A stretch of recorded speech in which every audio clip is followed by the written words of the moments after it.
Assalamualaikum warahmatullahi wabarakatuh. Nama saya Isdalita. Saya guru pendidikan agama Islam dan Budi Pekerti di SD Negeri Bulo Suma. Assalamualaikum anak-anak. Bagaimana kabarnya hari ini? Ibu harap semua siswa belajar dengan maksimal hari ini ya.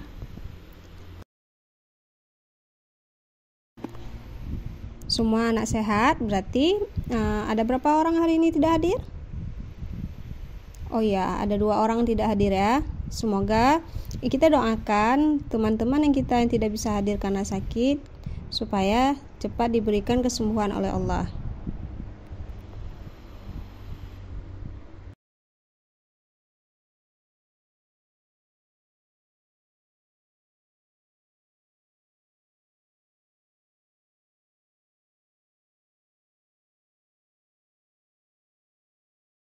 Nah, hari ini kita akan belajar pembelajaran yang kelima dengan judul Aku, Cinta Nabi dan Rasul.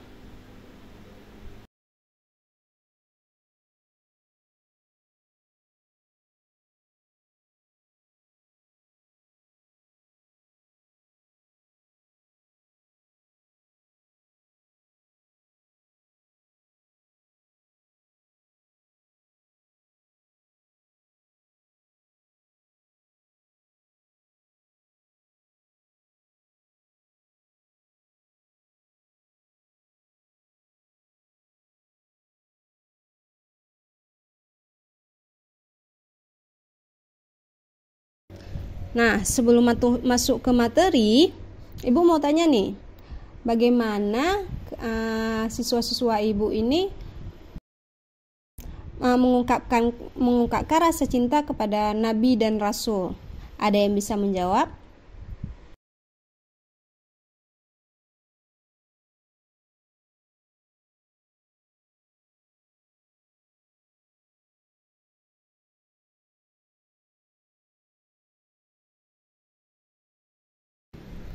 Nah, betul. Dengan cara mengikuti apa yang dikatakan dan mencontoh apa yang dilakukan oleh Nabi dan Rasul.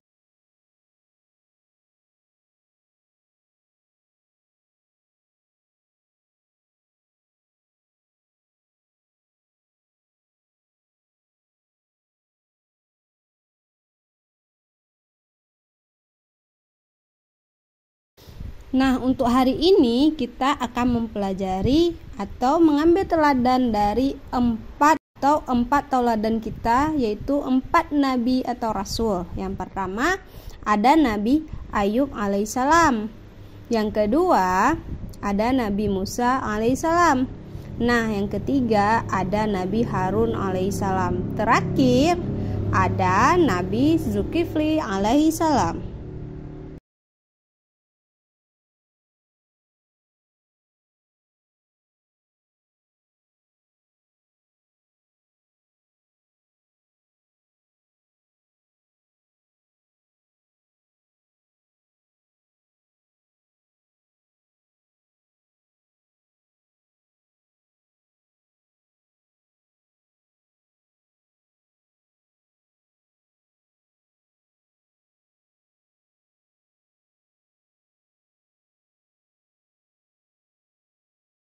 Nah, kisah pertama kita akan mulai dengan kisah Nabi Ayub, teladannya Nabi Ayub.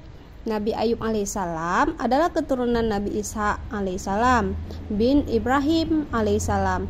Beliau adalah seorang nabi yang kaya raya. Binatang ternaknya banyak, meski ladangnya luas, beliau tidak pernah sombong.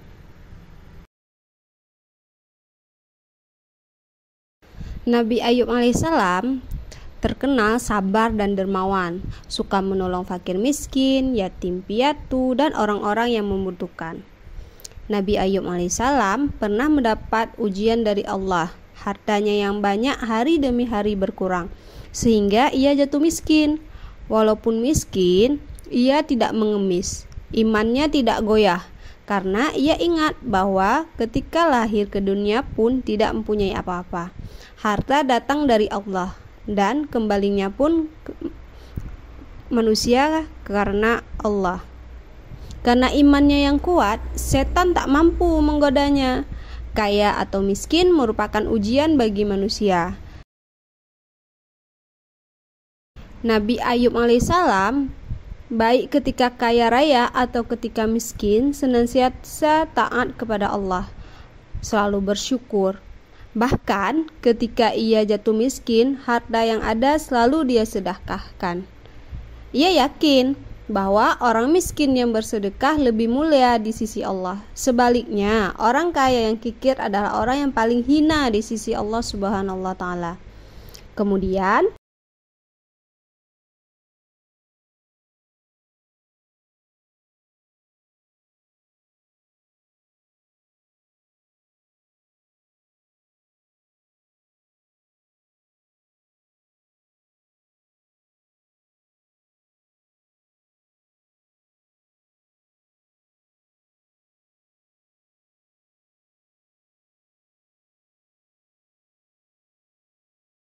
Nabi Ayub alaihissalam diuji dengan penyakit kulit, bisul, panas, dan gatal sehingga orang-orang menjauhinya. Bahkan ketika mereka membuang Nabi Ayub alaihissalam ke padang pasir yang jauh dari keramaian penduduk karena takut tertular penyakit. Setelah itu putra-putrinya meninggal dunia. Sekalipun musibah silih berganti, tetap tidak membuat dirinya lupa beribadah kepada Allah Subhanahu wa taala. Baca tuh.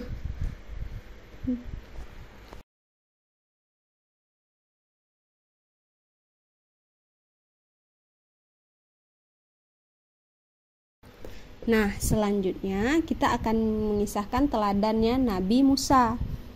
Nabi Musa alaihissalam lahir di zaman Raja Fir'aun. Di masa itu, Fir'aun memerintahkan setiap bayi laki-laki yang lahir harus dibunuh karena pengaruh mimpinya. Menurut ahli nujumnya, mimpi Raja Fir'aun menandakan akan lahir seorang bayi laki-laki dari Bani Israel yang kelak akan membinasakan kekuasaannya. Raja Fir'aun yang terkena sombong dan mengaku dirinya sebagai Tuhan. Allah Subhanahu wa taala melindungi Nabi Musa. Allah Subhanahu wa taala melindungi Nabi Musa dengan menurunkan ilham kepada ibu Nabi Musa alaihissalam agar anaknya dimasukkan ke dalam peti kemudian dihanyutkan ke sungai Nil. Bayi Musa pun diselamatkan oleh seorang wanita bernama Asiyah. Asiyah ini merupakan istri Fir'aun. Melihat anak itu, Fir'aun marah. Akan tetapi dengan bujuk rayu Asiyah tadi, Fir'aun luluh hatinya. Ia tidak jadi membunuh Nabi Musa kecil. Suatu ketika, Musa kecil menangis karena kehausan. Asiyah memerintahkan pengawalnya untuk mencari ibu yang dapat menyusui bayi itu. Maka, datanglah wanita-wanita yang ingin menyusui Nabi Musa alaihissalam. Namun, setiap kali ada wanita yang hendak memberi susu, bayi Musa alaihissalam tidak mau, ia tetap menangis. Hingga akhirnya datanglah seorang wanita bernama Yukabat. Wanita ini menggendong dan menyusuinya. Seketika itu juga Nabi Musa kecil diam dan berhenti menangis sampai tertidurnya. Mereka tidak mengetahui ternyata Yakubat adalah ibu Musa sendiri. Selanjutnya, Asiyah meminta agar Yakubat tinggal di lingkungan istana untuk mengasuh Musa kecil. Yakubat pun bersedia dan dengan senang hati mengasuh anak sendiri di lingkungan istana Fir'aun.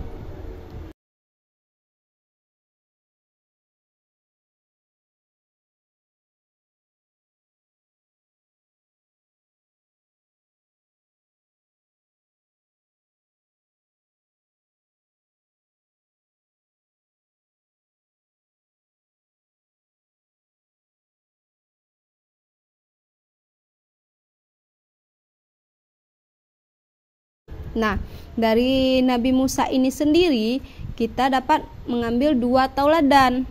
Yang pertama, Nabi Musa alaihissalam suka menolong.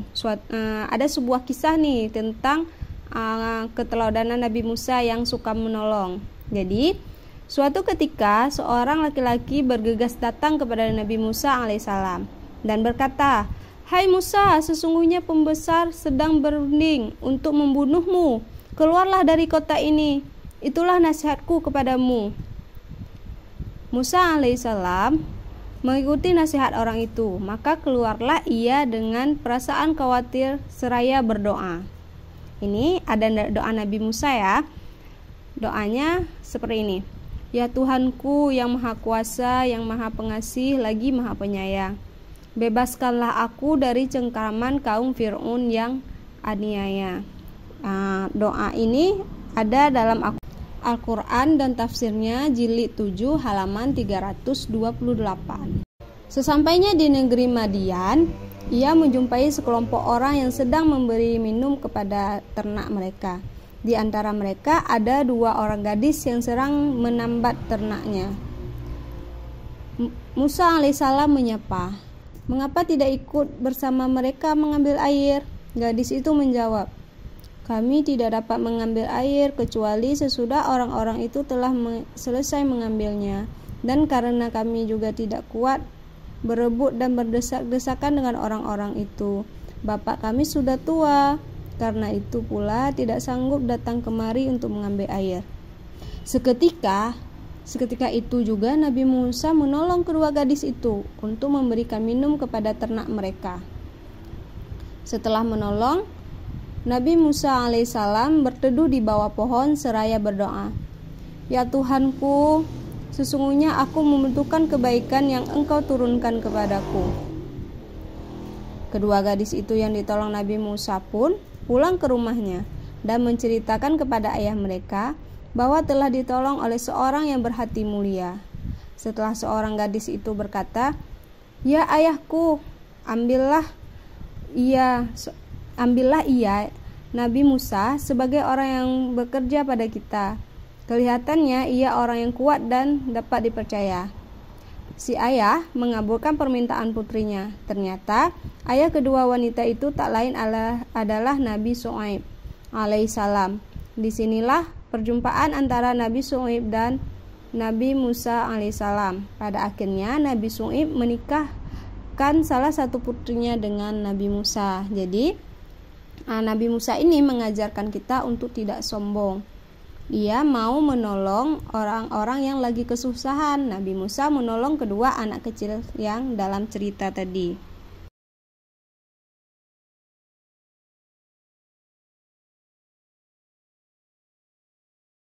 Nah, yang kedua untuk teladannya Nabi Musa alaihissalam menghadapi Fir'aun. Nah, ini memang kisah yang sudah sangat masyhur. Kita sebagai orang Islam pasti pernah mendengar tentang pertikaian atau kisah antara Nabi Musa dan Fir'aun ini. Jadi Nabi Musa alaihissalam telah diberi mukjizat, yaitu tongkat yang dapat dijadikan ular. Tangan Nabi Musa alaihissalam dapat mengeluarkan cahaya dan menjadi pelindung bagi orang-orang yang ketakutan. Kedua mukjizat inilah yang dijadikan Nabi Musa alaihissalam untuk melawan Fir'aun bersama tukang sihir. Kedatangan Nabi Musa alaihissalam di Mesir membuat Fir'aun marah dan menuduh Musa alaihissalam sebagai tukang sihir yang hendak mengusir Fir'aun dari negerinya. Musa alaihissalam telah mengingatkan Fir'aun, "Janganlah kamu membuat dusta, nanti kamu dibinasakan dan mendapat siksa Allah Ta'ala." Fir'aun dan tukang sihir tetap saja melawan dan menentang. Akhirnya Musa alaihissalam meladeninya dan berkata, "Kalau begitu, kumpulkanlah semua tukang sihir, datanglah beramai-ramai, kita jumpa di suatu tempat." Di hari perjumpaan itu, tukang sihir Fir'aun berkata, "Ya Musa, lemparkanlah tongkatmu lebih dahulu, atau kami akan memulai lebih dahulu." Sahut Musa alaihissalam, "Kamulah lebih dahulu." Lalu tukang sihir Fir'aun melempar tali-tali dan tongkat-tongkatnya yang kemudian berubah menjadi ular menjalar mengelilingi Nabi Musa alaihissalam.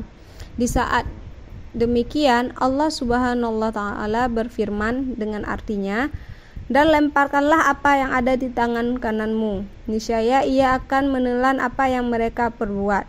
Sesungguhnya apa yang mereka perbuat itu adalah tipu daya tukang sihir belaka. Dan tidak akan menang tukang sihir itu dari mana saja ia datangnya.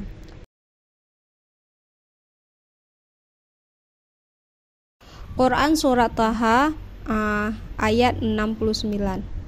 Nabi Musa alaihissalam mengikuti perintah Allah. Kemudian ia melempar tongkatnya. Seketika itu jadilah ular besar merayap sambil memakan ular-ular tukang sihir Fir'aun. Kejadian ini membuat sebagian tukang sihir Fir'aun mengaku kalah dan bersujud kepada Tuhan.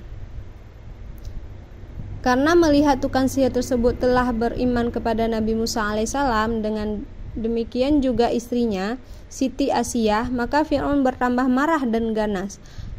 Bersama bala tentaranya, dia menyiksa orang-orang yang beriman termasuk istrinya sampai mati.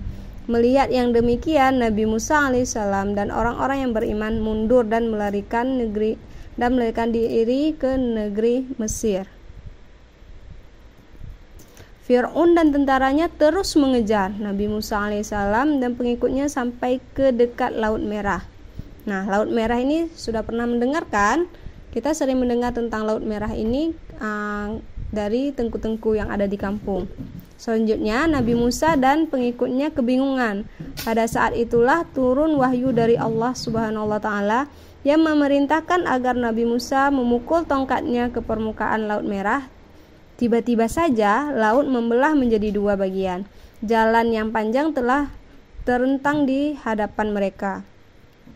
Nabi Musa alaihissalam dan pengikutnya terus berlari mengikuti panjang yang telah terbentang menuju seberang. Nabi Musa alaihissalam dan pengikutnya terus berlari mengikuti jalan panjang yang telah terbentang menuju seberang. Dari kejauhan terlihat Fir'aun dan bala tentaranya terus mengejar Nabi Musa alaihissalam. Akhirnya Nabi Musa alaihissalam sampai di seberang dengan selamat. Sementara Fir'aun dan tentaranya masih berada di pertengahan jalan. Disinilah Allah mengembalikan air Laut Merah seperti semula. Yang tadinya telah dibelah dengan tongkat Nabi Musa, akhirnya menutup kembali.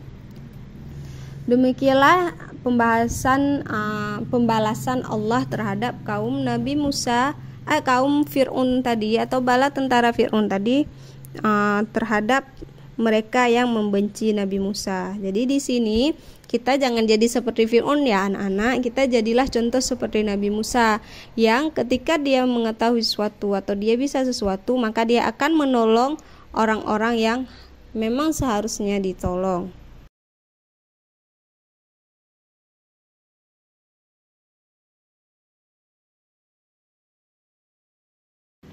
Nah, selanjutnya kisah teladan Nabi Harun.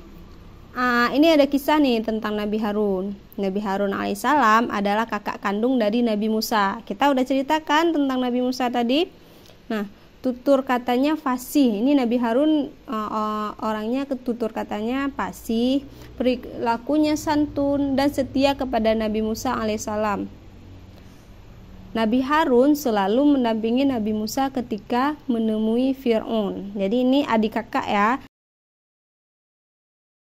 Nabi Harun dan Nabi Musa. Kesetiaan Nabi Harun diabadikan dalam Al-Quran.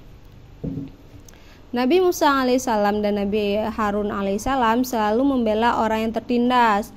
Kaum Bani Israel yang tertindas berhasil mereka selamatkan. Jadi Nabi Musa dan Nabi Harun ini menyelamatkan Bani Israel dari kekejaman si Fir'aun tadi. Nabi Musa alaihissalam meninggalkan Bani Israel selama 40 hari untuk menemui Tuhan di puncak gunung Sinai. Nabi Harun alaihissalam diserahi menjaga kaum, akan tetapi setelah Musa alaihissalam kembali, ia melihat kaumnya menyembah berhala atau patung.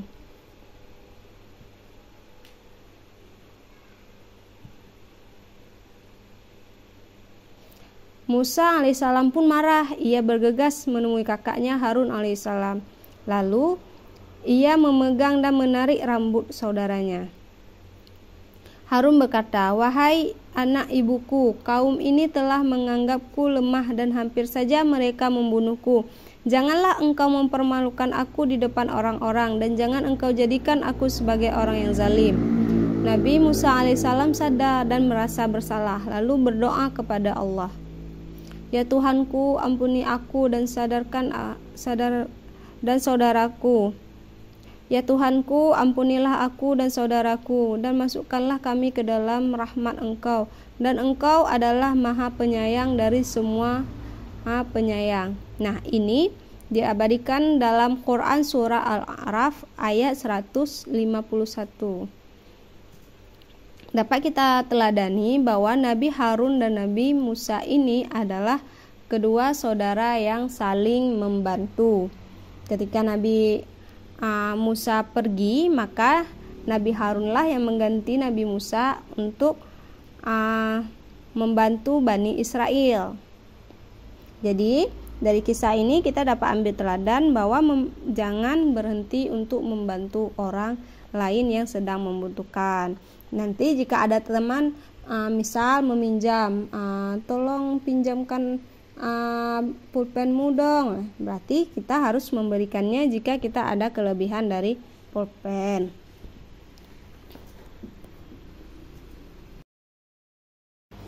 Nah, yang terakhir kisah teladan Nabi Zulkifli alaihissalam. Jadi kisahnya seperti ini. Nabi Zulkifli alaihissalam nama aslinya adalah Bashar. Nama Zulkifli didapat ketika seorang raja bernama Ilyasa atau Nabi Ilyas mengumpulkan rakyatnya. Raja itu berkata, "Siapakah yang sanggup berlaku sabar jika siang berpuasa dan jika malam beribadah, maka ia akan diangkat menjadi raja."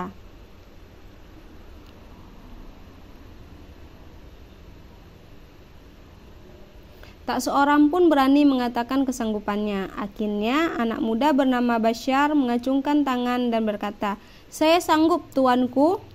Sejak saat itulah ia dipanggil Zulkifli, yang artinya sanggup. Nama Zulkifli alaihissalam adalah Nabi Zulkifli alaihissalam adalah putra Nabi Ayub alaihissalam. Seperti ayahnya, ia juga mempunyai sifat yang sabar, teguh, serta taat beribadah. Nabi Zulkifli alaihissalam kemudian diangkat menjadi raja. Pada masa kepemimpinannya, ia berjanji kepada rakyat untuk menjadi hakim yang adil. Di waktu malam ia beribadah dan di waktu siang ia berpuasa. Ia melakukan salat 100 kali dalam sehari. Tidurnya di waktu malam hanya sebentar. Nah, dari kisah 4 nabi dapat kita simpulkan nih, Nabi Ayub alaihissalam adalah orang kaya raya tapi tidak sombong. Yang kedua, Nabi Ayub alaihissalam selalu sabar terhadap cobaan yang diberikan oleh Allah. Nabi Ayub selalu sadar bahwa ketika kaya atau miskin adalah ujian Allah Subhanahu wa taala. Yang ketiga, Nabi Ayub alaihissalam adalah orang yang rajin dan pekerja keras. Nabi Ayub alaihissalam selalu sabar dan tabah menerima musibah. Nabi Musa alaihissalam adalah orang yang gemar menolong. Nabi Musa alaihissalam pemuda pemberani dan cerdas menghadapi lawan. Selanjutnya, teladan Nabi Musa alaihissalam adalah seorang yang tegas menegakkan kebenaran. Nabi Harun alaihissalam orang yang sayang terhadap saudaranya. Nabi Zulkifli alaihissalam adalah orang yang sabar, sabarnya luar biasa.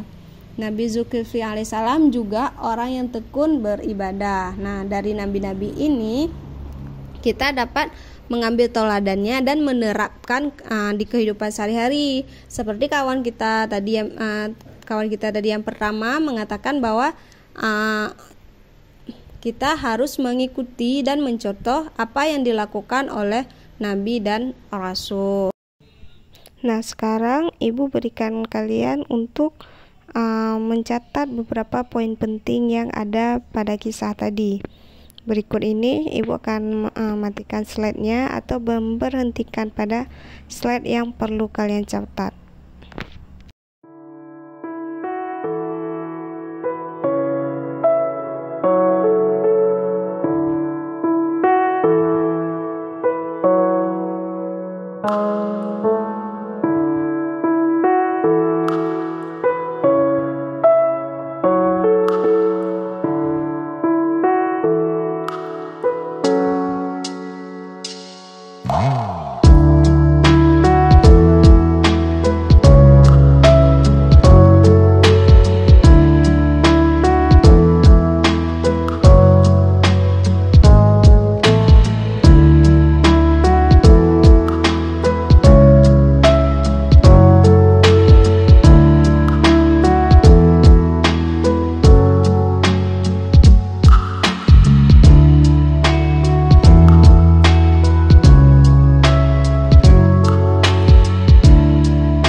Alhamdulillah kalian semua sudah selesai mencatat.